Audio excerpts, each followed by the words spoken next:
السلام علیکم جی، میں ہوں رشید بلوچ۔ اس وقت آپ درون ٹی وی دیکھ رہے ہیں۔ آج دو خبریں ہیں۔ ایک تو یہ کہ سعدیہ بلوچ کو جو پنجاب یونیورسٹی نے معطل کیا تھا، انہوں نے ایک پٹیشن دائر کی ہے پنجاب کے یعنی کہ لاہور ہائی کورٹ میں، اس پہ بات کرتے ہیں۔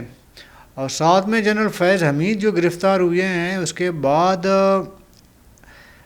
اس کا جو دائرہ کار ہے نا کیس کا، وہ بلوچستان تک وسیع ہو سکتا ہے۔ تو کچھ بلوچستان کے سیاستدان شاید رگڑے میں آ سکیں۔ تو یہ دو موضوع ہیں، اس پہ بات کر لیتے ہیں۔ لیکن آگے بڑھنے سے قبل آپ جن لوگوں نے سبسکرائب نہیں کیا ہے تو وہ کائنڈلی سبسکرائب کر لیں اور گھنٹی کا بٹن بھی دبا دیں۔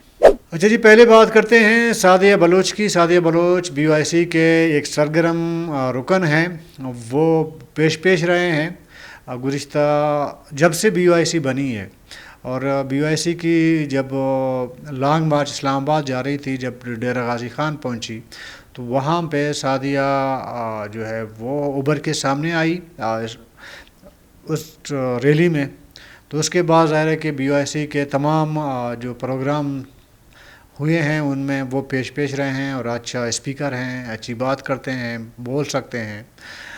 ہم نے آپ کو کچھ دن پہلے کہا تھا کہ وہ قانون کے طالبہ ہیں پنجاب یونیورسٹی میں۔ تو پنجاب یونیورسٹی نے انہیں چند مہینے پہلے ایک اسپیچ انہوں نے شاید کی تھی پنجاب یونیورسٹی کے اندر اسٹوڈنٹ کے ساتھ کسی گیدرنگ میں۔ تو ان کو اسی کو بنیاد بنا کے، اس اسپیچ کو بنیاد بنا کے پنجاب یونیورسٹی کے جو انتظامیہ ہے انہیں معطل کر دیا، اور میرے خیال 2-3 مہینے کے بعد ایگزام بھی ہونے ہیں پنجاب یونیورسٹی میں۔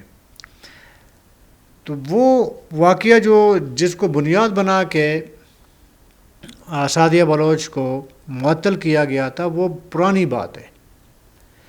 لیکن میرا خیال ہے کہ چونکہ سعدیہ بلوچ حالیہ دنوں میں جو 28 جولائی کو گوادر میں راجی مچی ہونے جا رہا تھا، اور اس میں وہ شریک ہوئیں، پھر وہ آگے نہیں جا سکیں، مستنگ میں پھنسی رہیں روڈ بلاکٹ کی وجہ سے۔ تو یہ جو موومنٹ اب شروع ہوئی ہے، تو پنجاب یونیورسٹی نے اسی موومنٹ کو مد نظر رکھ کے اور بنیاد بنایا۔ اس سے پہلے جو پنجاب یونیورسٹی میں ایک شاید انہوں نے کوئی اسپیچ کی تھی، اس بنیاد پہ معطل کیا۔ تو اس سے صاف ظاہر ایسے ہو رہا ہے کہ یہ انصاف پر مبنی پنجاب یونیورسٹی کا فیصلہ نہیں تھا۔ اگر معطل کرنا ہی تھا تو اس ٹائم کر لیتے، جب یہ انہوں نے جو پریس ریلیز آئی تھی پنجاب یونیورسٹی کا، جس میں انہوں نے یہ موقف اختیار کیا کہ انہوں نے پنجاب یونیورسٹی کے باؤنڈری کے اندر احاطے میں ایسی تقاریر کی ہیں جو کہ پنجاب یونیورسٹی کے ساکھ جو ہے اس سے متاثر ہوئی ہے۔ تو اس بنیاد پہ انہیں معطل کیا گیا ہے، اور وہ بات کئی مہینے پہلے کی ہے، اور معطل آپ کئی مہینے بعد کر رہے ہیں۔ تو اس سے ایک بدنیتی صاف نظر آ رہی تھی۔ اس دن بھی ہم نے جو ویلاگ کیا تھا اسی ٹاپک پہ، تو یہ بات ہم نے آپ کے سامنے رکھی تھی۔ یہ تمام ایپیسوڈ جو BYC کے ہوئے اس کے بعد ختم ہوئے، تو آج ایک خبر سامنے آئی ہے کہ ایک پٹیشن دائر ہوئی ہے سعدیہ بلوچ کی جانب سے لاہور ہائی کورٹ میں، اور لاہور ہائی کورٹ نے پہلا ججمنٹ یہ دیا ہے کہ سعدیہ بلوچ جو ہے وہ اپنا ایگزام دے سکتی ہیں، اور پنجاب یونیورسٹی کو وہ جو الزام لگایا ہے پنجاب یونیورسٹی کے انتظامیہ نے، انہیں بتایا گیا ہے کہ آپ آ جائیں، ذرا پروف کریں، اپنے ثبوت لے آئیں کہ واقعی ایسا ہے یا نہیں ہے۔ تو یہ میرے خیال میں ایک مثبت فیصلہ ہے لاہور ہائی کورٹ کا، کہ انہوں نے اس طرح کے تعلیمی ادارے جو تعصب کی بنیاد پہ، میں تعصب کہوں گا، کچھ لوگ شاید اس کو رول اینڈ لا کہیں، کچھ کہیں، لیکن میں تعصب کہوں گا۔ میں تعصب اس لیے کہوں گا کہ پھر دوبارہ مجھے دہرانا پڑے گا کہ ایک واقعہ چند مہینہ پہلے ہوا ہے، اور چند مہینے کے بعد آپ کیسے کسی کو سزا دے سکتے ہیں معطلی کا۔ تو اس سے بدنیتی اور تعصب ذرا نمایاں نظر آتا ہے۔ میں ایک بات اور بھی کہوں آپ سے، پنجاب یونیورسٹی میں ایسا نہیں ہے کہ سعدیہ بلوچ نے کوئی پولیٹیکل یا سیاسی اسپیچ کی ہے. یہاں پہ مذہبی جماعتوں کی ایک بہت بڑی کیپ موجود ہے یہ اسٹوڈنٹ کے اندر, اور مسلم لیگ نون کا جو بئی خواہ ہیں, نرم گوشہ رکھتے ہیں, وہ بھی ہے, اور پی ٹی آئی کا جو اسٹوڈنٹ ونگ ہے وہ بھی بڑی تعداد میں پنجاب یونیورسٹی میں موجود ہے. آپ کو پتہ ہے کہ پی ٹی آئی پر برا وقت آنے کے بعد پی ٹی آئی کا جو ورکر ہے وہ کیا لب و لہجہ اختیار کرتا ہے, اور جو اس کے غصے کا یا عالم ہے وہ آپ کے سامنے ہے. تو کیا صرف سعدیہ بلوچ نے اس احاطے میں یونیورسٹی کا کوئی خطاب کیا تھا؟ تو باقی جو اسٹوڈنٹ ہیں, خواہ وہ پی ٹی آئی کے ذیلی ونگ ہوں یا نون لیگ کے ہوں یا جماعت اسلامی کے ہوں یا باقی کانفرنس جماعتوں کے ہوں, باقی انہیں نہیں کی ہوگی. اور میں آپ کو یہ بھی بتا دوں کہ اسی وائس چانسلر پنجاب یونیورسٹی کے ایک دور میں انہوں نے عمران خان کو خصوصی دعوت نامہ بھیجا تھا, اور انہوں نے آ کے خطاب بھی کیا تھا پنجاب یونیورسٹی میں. تو وہ سیاسی نہیں تھا, عمران خان نے کیا غیر سیاسی بات کی ہے. اور آپ کو پتہ ہے اس ٹائم یہ چور, نون لیگ چور, تو پیپل پارٹی چور, جو حکومت میں جو لوگ ہیں, اقتدار میں ہیں, وہ چور, یہ تو نعرہ تو عمران خان صاحب نے ہمیشہ اپنے اسپیچ میں لگایا ہے. تو یہی اسپیچ انہوں نے پنجاب یونیورسٹی میں کیا, تو تب ساکھ متاثر نہیں ہوا پنجاب یونیورسٹی کا. تو اس لیے میں نے اس کو متعصبانہ فیصلہ کہا, اور لاہور ہائی کورٹ کا فیصلہ آ گیا ہے. تو یہ صورتحال تھی اس خبر کی. اب آتے ہیں جی جنرل فیض حمید کی گرفتاری. دیکھیں, ہمارا جو موضوع ہمیشہ رہتا ہے نا, وہ ہوتا ہے بلوچستان. کانٹیکٹ جو ہم رکھتے ہیں وہ بلوچستان کا سیاست, بلوچستان کا سوشل ایشوز, بلوچستان ہی ہمارا موضوع کا محور ہوتا ہے.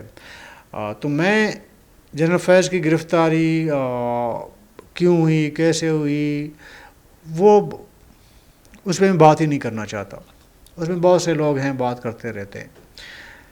ایک خبر کل میں نے کچھ لوگوں سے معلومات لی کہ جی کیا یہ جو فیض حمید کی جو گرفتاری ہے یہ پنجاب تک محدود ہوگا یا پی ٹی آئی کے چند لوگوں تک محدود ہوگا, یا یہ تھوڑا سا باہر بھی پھیل جائے گا. ایک بہت ہی انفارمیٹیو معلومات رکھنے والے ایک شخص نے مجھے کہا کہ دیکھیں, یہ فیض حمید کا جو معاملہ یہ صرف وہ کیا بولتے ہیں اس کو, وہ جو ہاؤسنگ اسکیم کا جو تھا اس کا نہیں ہے. یہ معاملات کچھ اور بھی ہیں, اس میں شاید کچھ سیاسی معاملات ہیں, بلکہ زیادہ سیاسی ہیں. اگر زیادہ سیاسی ہیں تو اس کا دائرہ کار پنجاب یا اسلام آباد سے نکل کر بلوچستان کی طرف بھی آ سکتا ہے بقول اس شخص کے. تو اس میں جب میں نے ان سے پوچھا کہ اس میں رگڑے میں کون آ سکتا ہے, تو انہوں نے 4 سیاسی لوگوں کے نام لیے, 4 لوگوں کے. انہوں کے بلوچستان کے 4 ایسے سیاستدان ہیں جو 2018 سے 2024 تک جنرل فیض حمید کے بینیفیشری رہے ہیں, اور سب سے زیادہ فائدہ بلوچستان کے نام پہ جنرل فیض حمید صاحب سے ان سیاستدانوں نے لی ہے. انہوں نے مجھے نام تو بتا دیے کہ یہ لوگ ہیں, لیکن انہوں نے زور دے کے ایک شخص کا بار بار انہیں ذکر کیا, وہ تھا آپ کا سابقہ چیئرمین سینٹ اور موجودہ ایم پی بلوچستان اسمبلی. تو ان کا نام انہوں نے بار بار زور دے کے کہا کہ یہ تو آئیں گے ہی رگڑے میں, اور باقی تینوں کا بھی انہوں نے بتایا. اچھا, ان تینوں میں سے 2 تو اس وقت بھی بلوچستان اسمبلی کے ممبر ہیں, حصہ ہیں, بلکہ کابینہ کا بھی حصہ ہیں. 2 وہ ہیں. یہ ایک آج کل سینیٹر ہیں, ان کا بھی تعلق بلوچستان سے ہے. تو وہ 3-4 کا انہوں نے نام بتایا. باقی وہ تینوں کا میں نام اس لیے نہیں لے رہا کہ کیونکہ جب آپ ایک بندہ ایک طرف سے جب آپ کچھ نام سامنے آپ کے آتے ہیں, لیکن آپ نے اس کو کراس چیک کرنا ہوتا ہے. جب میں نے اس بندے کے بعد اطلاع جو اطلاع انہوں نے دی, جو انفارمیشن دی, اس کے بعد میں نے 2-4 اور لوگوں سے رابطہ کیا اور چاروں نام ان کے سامنے رکھا، تو باقی تینوں کا نام کسی نے ہاں کہا تو کسی نے کہا نہیں، وہ کنفرم نہیں کر سکے. لیکن سابقہ سینٹ چیئرمین سے متعلق 4 لوگوں سے جو میں نے رابطہ کیا، چاروں کے چاروں نے کہا کہ جی سابقہ چیئرمین صادق سنجرانی صاحب بھی چند ایک کیسز میں جو فیض حمید صاحب کے اوپر چلیں گے آگے جا کے، اس میں صادق سنجرانی صاحب کا نام بھی شامل ہے، وہ بھی آ سکتے ہیں، اس نرغے میں آ سکتے ہیں. تو اس لیے میں نے صادق سنجرانی صاحب کا نام لیا. لیکن ساتھ میں یہ بھی ہے کہ آپ کو پتہ ہے کہ صادق سنجرانی صاحب اس وقت بلوچستان کے وزارت اعلیٰ کے لیے انہوں نے کوشش کی تھی. جب یہ سوال میں نے رکھا اپنے سورس کے پاس سامنے، تو انہوں نے کہا کہ وزیر اعلیٰ ان کا بننا کوئی ایسے کوئی حقیقت کوشش جاری رہتی ہے، لیکن ان کا ابھی وزیر اعلیٰ اس حالات میں وزیر اعلیٰ بننا بڑا مشکل ہے. بلکہ اس نے کہا تھا کہ جی ناممکن ہے. لیکن بلوچستان کی سیاست کو میں ناممکن نہیں کہتا. بلوچستان میں کچھ ایسی چیزیں انہونی ہو جاتی ہیں جس پر بندہ سر پکڑ کے بیٹھ جاتا ہے. مطلب وہ کام ہو سکتے ہیں جس کا کسی کے غم و گمان میں نہیں ہے، جس پہ آپ تجزیہ رکھتے ہو، معلومات رکھتے ہو، اب اس کے برعکس بہت کچھ الگ ہو چکا ہوتا ہے. اس لیے میں ناممکن تو نہیں لیکن مشکل کہہ سکتا ہوں. پھر اس شخص سے میں نے اسی شخص نے مجھے کہا کہ دیکھیں اگر صادق سنجرانی صاحب واقعی وزیر اعلیٰ بنتے یا کہیں سے کوئی ایسا اشارہ کوئی انڈیکیشن ہوتا یا کہیں پہ کوئی ہمدردی ہوتی، تو صادق سنجرانی صاحب باپ کے ٹکٹ پہ الیکشن نہ لڑتے، وہ پیپل پارٹی کے ٹکٹ پہ الیکشن لڑتے یا نون لیگ کے. تو پھر انہوں نے ہی کہا کہ سندھ میں ایک شادی کی تقریب میں صادق سنجرانی صاحب نے آصف علی زرداری صاحب سے ملاقات کی، اور ایک چھوٹی سی ویڈیو اس وقت بھی پبلک ہوئی تھی کہ زرداری صاحب صادق سنجرانی صاحب کو کہہ رہے ہیں کہ ہمیشہ فیض حمید نہیں رہیں گے. تو ایک اشارہ دیا انہوں نے زرداری صاحب نے. تو اس ٹائم صادق سنجرانی صاحب نے بڑی کوشش کی تھی کہ وہ پیپل پارٹی کا حصہ بنے. تو وہ ابھی یہ معلوم نہیں کہ وہ حصہ اس کو نہیں بنایا گیا یا پیپل پارٹی کی جانب سے انکار ہوئی تھی یا وہ خود انہوں نے پیپل پارٹی جوائن نہیں کی، یہ تو معلوم نہیں ہو سکا. لیکن زیادہ تر خیالات یہ ہے کہ اصل میں جو لوگ صادق سنجرانی صاحب کو نہیں چاہتے کہ وہ آگے آئیں، تو ان کی طرف سے بھی ایک رکاوٹ تھی کہ بندہ پیپل پارٹی میں نہ جائے. تو باپ کے چونکہ 3 اراکین اسمبلی اس وقت بلوچستان اسمبلی میں ہیں، تو باقی پارٹیاں نون لیگ بھی ہے، پیپل پارٹی بھی ہے، باقی پارٹیاں ہیں. تو ایک 3 رکنی پارلیمانی پارٹی جس کے 3 رکن ہیں بلوچستان اسمبلی میں، وہ کیسے وزیر اعلیٰ بن سکتا ہے؟ یہ اس بندے نے تعویل کی مجھے. تو کہیں حد تک مجھے بھی یہ بات ٹھیک لگی کہ شاید ابھی تھوڑا بہت برا وقت صادق سنجرانی صاحب کا آ سکتا ہے. دیکھیں یہ ایک رپورٹ ڈان میں شائع ہوئی تھی چند مہینہ پہلے.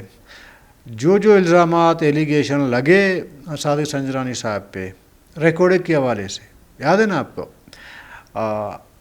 وہ کیس شاید بھی تھوڑا سا مسائل کریٹ کر سکے صادق سنجرانی صاحب کے لیے، کیونکہ معاملات تو مالی ہیں نا. تو مالی معاملات میں یہ معاملہ بھی بڑا چھوٹا معاملہ نہیں ہے. یہ بالکل ہی ریکارڈنگ کا جو معاملہ ہے اتنا یہ چھوٹا معاملہ نہیں ہے، سندھ کا یہ چھوٹا معاملہ نہیں ہے. اس میں اربوں روپے کا شاید گیم ہے. تو اس میں صادق سنجرانی صاحب اکیلے نہیں ہیں. تو ظاہر اس ٹائم کے باس جو ہے فیض حمید صاحب تھے صادق سنجرانی صاحب کا، تو وہ معاملہ بھی سامنے آ سکتا ہے. اگر وہ معاملہ سامنے آ گیا تو ظاہر ہے کہ پھر ساجد سنجرانی صاحب کے لیے مشکل وقت آ جائے گا.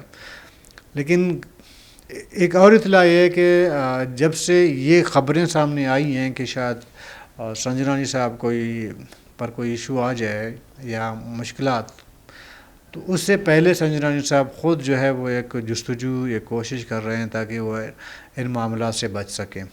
ابھی آگے دیکھیں گے کہ واقعی وہ ان معاملات سے بچ سکیں گے یا فیض حمید صاحب کے فیضیاب شدہ سابق سینٹ چیئرمین صاحب وہ نرغے میں آئیں گے یا نہیں.